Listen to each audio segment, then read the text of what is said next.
it'll start producing more blood in the system, which will do it a lot of good. And will get you back to health.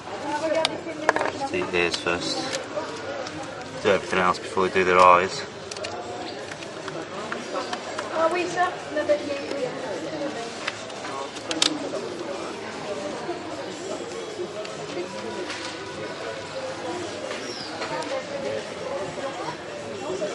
It's a lot easier to handle because it's so weak, because it probably hasn't found food for a few days because of the not being able to see.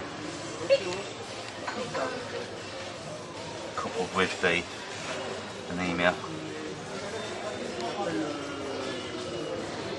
and discomfort in its stomach. Quite dirty ears. So that's potentially got mites because there's a bit of readiness. So we'll clean first and then we'll give it a treatment of a binaural, which is an ear mite treatment.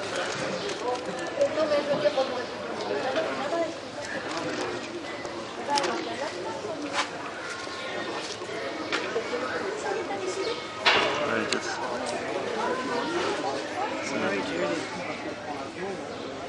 Rolling around in the middle, yeah.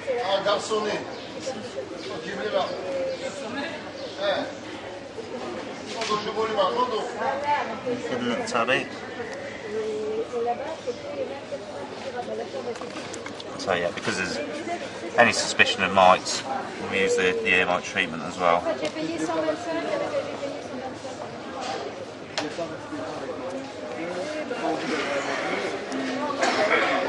you go. Yeah, I know, it's not really fun, is it, mate? Let's try and get this as deep into the ear canal as possible.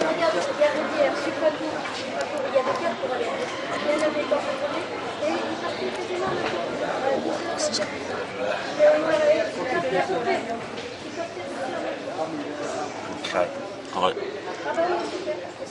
Infected eyes, which is because of feline flu, and also being weak from anemia and intestinal worms. The anemia is obviously a lack of blood, and the worms in their stomach means that the food that they eat doesn't give them very good nutrition. So this kitten's fairly weak really, but hopefully with this treatment we'll clean up its eyes. I'm not sure if there's an eye in there. We'll get these cleaned up anyway. It's all over.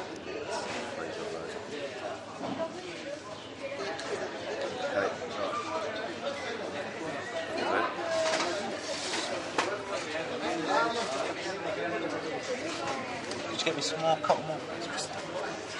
Thank you.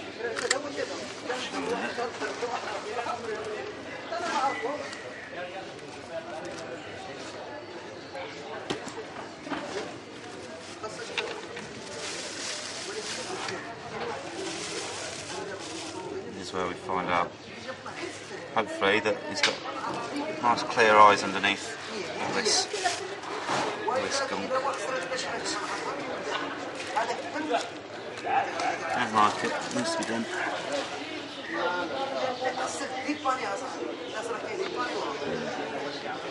So this poor kitten, its eyes has ruptured, I think.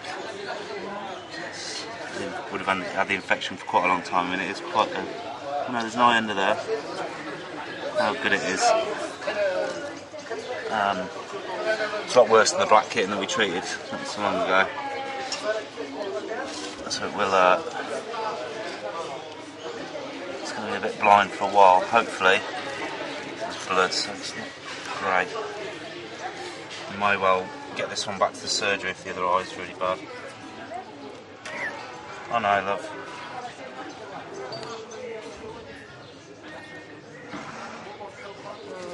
When it's infected, it sort of ulcerates a little bit and bleeds. So, just need to get some more of this crusty rubbish off. Got some more cotton wool, please?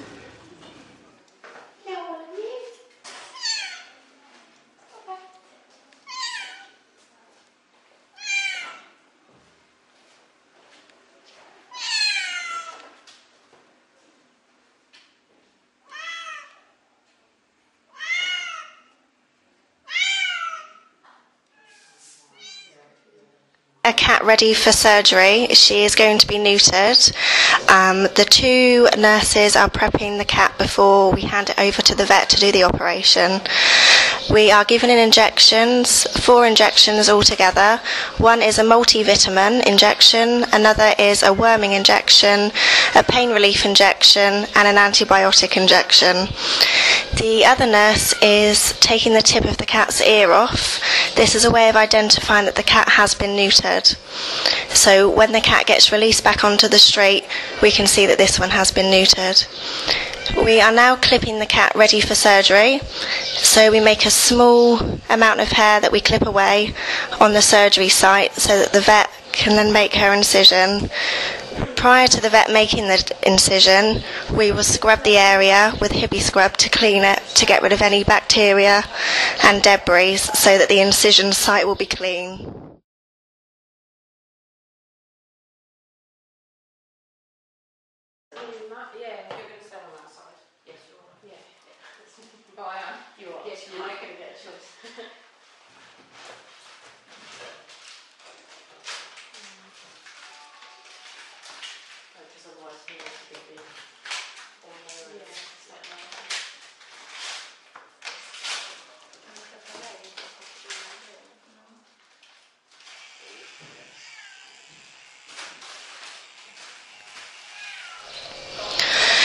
We are cleaning the cat's ears. By being on the street, they can sometimes get really, really dirty.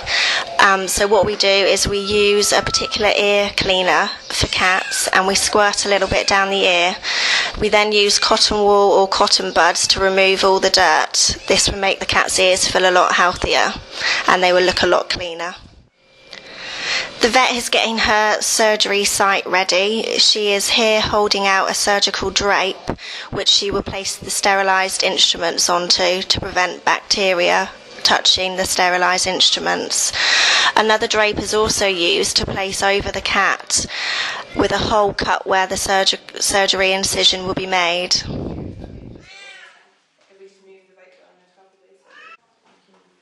The surgical drape has now been placed over the cat, and the cat's in the position in which the vet will operate. The nurse is monitoring the cat to make sure that the cat is fully asleep before the vet makes her incision. We will use a stethoscope to listen to the cat's heart to make sure that she's still asleep. An IV injection can be given to ensure that the cat stays asleep during the anaesthetic procedure. The nurse is giving the IV injection now.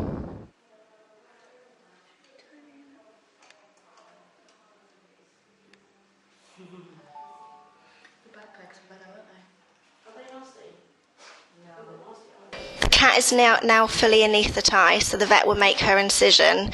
She makes a small incision on the flank of the animal, so on the side of the animal, where she can then remove the uterus and the ovaries, therefore spaying the cat. Yeah. But at least you know you can give more in it if you need to. Leave it twitchy still. Still leave it twitchy still. How's my leg?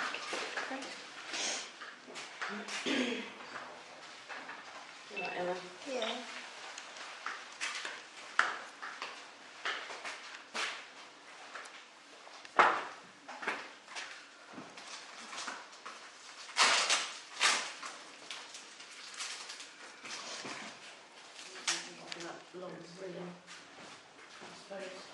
No. Not at all anymore. And yeah, where'd it go? Martina's put spirit on it. It's just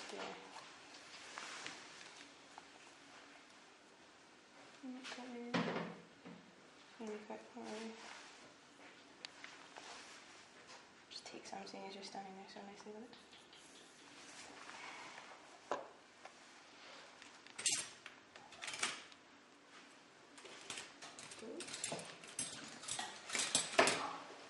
Eyes, I think, yeah. It's not pregnant, is it? By the looks of it. It's quite far away. You could just do the ovaries if you want on that. Hers not. Yeah, okay. My name is Claire Sedgwick and I work as a veterinary nurse in London. My partner and I helped the Street Animals Morocco in 2006.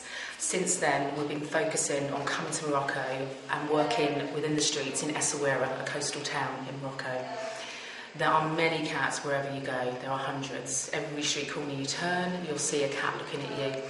Many are very, very sick and suffering. That's obviously the reason we come here and we help them. Our main two focuses on every trip that we do is obviously neutering, because that cuts down the population, prevents further disease and spread of disease. Also, we have a team that work out on the streets, that walk the streets of Medina with a kit box that contains all